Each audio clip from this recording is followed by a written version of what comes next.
അങ്ങനെ ഹിറ്റ് എന്ന സിനിമ ഞാനിപ്പോൾ കണ്ടിറങ്ങി. സിനിമയെക്കുറിച്ച് പറയുകയാണെങ്കിൽ സിനിമ എനിക്ക് ഇഷ്ടപ്പെട്ടു. സിനിമയുടെ ഫസ്റ്റ് ഹാഫ് ആണെങ്കിൽ എപ്പോൾ തുടങ്ങി എപ്പോൾ തീർന്നു എന്ന് എനിക്ക് അറിയാൻ പോലും സാധിച്ചില്ല. കാരണം ഒരു നിമിഷം പോലും ലാഗടിപ്പിക്കാതെയാണ് സിനിമയുടെ ഫസ്റ്റ് ഹാഫ് കടന്നുപോയത്.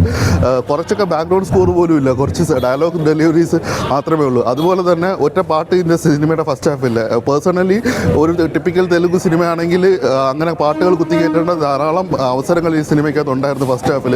സെക്കൻഡ് ഹാഫിൽ എത്തുമ്പോഴത്തേക്ക് ഒരു പാട്ടേ ഉള്ളൂ. അതായത് സിനിമ മൊത്തം നോക്കിക്കഴിഞ്ഞാൽ ഒരൊറ്റ പാട്ടേ ഉള്ളൂ. അതാണ് സിനിമയുടെ ഒരു പ്രത്യേകതയായിട്ട് എനിക്ക് തോന്നിയത്. പിന്നെ സെക്കൻഡ് ഹാഫിലേക്ക് എത്തുമ്പോഴത്തേക്കാണ് വില്ലൻ്റെ എൻട്രി വരുന്നത്. നമ്മുടെ പ്രതീക് പാട്ടീൽ അദ്ദേഹമാണ് ഇതിൻ്റെ മെയിൻ വില്ലൻ ആയിട്ട് വരുന്നത്. പിന്നെ ഇവർ തമ്മിലുള്ളൊരു ഫേസ് ഓഫ് വരുന്നുണ്ട്. വയലൻ്റ് രംഗങ്ങളുടെ ധാരാളം അതിപ്രസരം ഈ സിനിമയിൽ ഉടനീളമുണ്ട്. ബ്ലഡ് ഷെഡ് ഭയങ്കരമാണ്. മാർക്കോയിലാണെങ്കിൽ നമ്പർ ഓഫ് സീൻസ് കുറവായിരുന്നെങ്കിൽ ഇവിടെ നമ്പർ ഓഫ് സീൻസ് കൂടുതലാണ്. പിന്നെ അതുപോലെ തന്നെ കുറച്ച് ഡിസ്റ്റർബിംഗ് ആയിട്ടുള്ള കുറച്ച് സീൻസൊക്കെ ഉണ്ട്. എനിക്ക് വ്യക്തിപരമായിട്ട് മാർക്കോ വലിയ പ്രശ്നമായിട്ട് തോന്നിയില്ലെങ്കിൽ കൂടെ, കാരണം മാർക്കോയിലാണെങ്കിൽ നമുക്കറിയാം ഇങ്ങനെ സംഭവിക്കുന്നത് ഇന്ന ആൾക്കാർക്കാണ് എന്നുള്ളൊരു തോന്നലുണ്ട്. പക്ഷേ ഇവിടെ എത്തുമ്പോഴത്തേക്കും അങ്ങനെയല്ല. ഇവിടെ നമുക്കാണെങ്കിൽ വ്യക്തിപരമായിട്ട് നമുക്ക് മാനസികമായിട്ട് അക്സെപ്റ്റ് ചെയ്യാൻ പറ്റാത്ത രീതിയിലുള്ളൊരു വയലൻസ്, അത് ചിലപ്പം ബ്ലഡ് കാണിക്കണമെന്ന് തന്നെ ഇല്ല.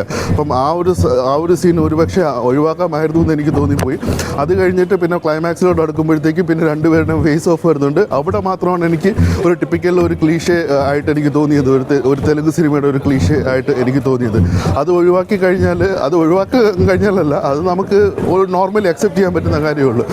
അങ്ങനെ ഇരിക്കുമ്പോഴത്തേക്കും ആണ് നമ്മുടെ ഒരു ഹിറ്റ് സിനിമയുടെ എല്ലാ സീരീസിലും അവസാനം ഒരു ക്യാമിയോ ഉണ്ടാവും. ഈ സിനിമയിൽ ഒരു ക്യാമിയോ ഉണ്ട്, ആദിവിശേഷം എന്ന നടൻ്റെ. അപ്പോൾ ഞാൻ കരുതി അദ്ദേഹമായിരിക്കും അടുത്ത സീരീസ് ലീഡ് ചെയ്യാൻ പോകുന്നത്. പക്ഷേ അത് കഴിയുമ്പോഴത്തേക്കുമാണ് ആന്ധ്ര, തെലങ്കാന, തമിഴ്നാട് 3 സംസ്ഥാനങ്ങളിലും ഒരേപോലെ ഫാൻ ഫോളോയിങ് ഉള്ളൊരു നടനുണ്ട്. ഞാൻ പറയുന്നത് രജനീകാന്തിനെ കുറിച്ചോ കമലഹാസനെ കുറിച്ചോ പോലുള്ള സീനിയർ ആക്ടേഴ്സിനെ കുറിച്ചല്ല, വേറെ നടനുണ്ട്. അതാരാണെന്ന് പലർക്കും ഊഹിക്കാൻ കഴിയും. അപ്പോൾ അദ്ദേഹത്തിൻ്റെ ഒരു ഡയലോഗ് പ്രസൻറ്റേഷനൊക്കെ ഉണ്ട്, അതായത് నేను മൾട്ടി ലിംഗ്വൽറാ എന്നൊക്കെ പറഞ്ഞിട്ട്. അപ്പോൾ അങ്ങനത്തെ ഒരു ക്യാമിയോ ഒക്കെ വെച്ചിട്ട് മീൻസ് ഒരു അതിരടി മാസ് മസാല സിനിമ, അല്ലാതെ അൾട്രാ റിയലിസ്റ്റിക് സിനിമയും പ്രതീക്ഷിച്ചുകൊണ്ട് നിങ്ങളാരും ഈ ഒരു സിനിമ കാണാൻ വരരുത്. അപ്പോൾ ഇതാണ് സിനിമയെക്കുറിച്ചുള്ള എൻ്റെ വ്യക്തിപരമായിട്ടുള്ള പെട്ടെന്ന് സിനിമ കണ്ടിറങ്ങിയപ്പോൾ ഒരു അഭിപ്രായം.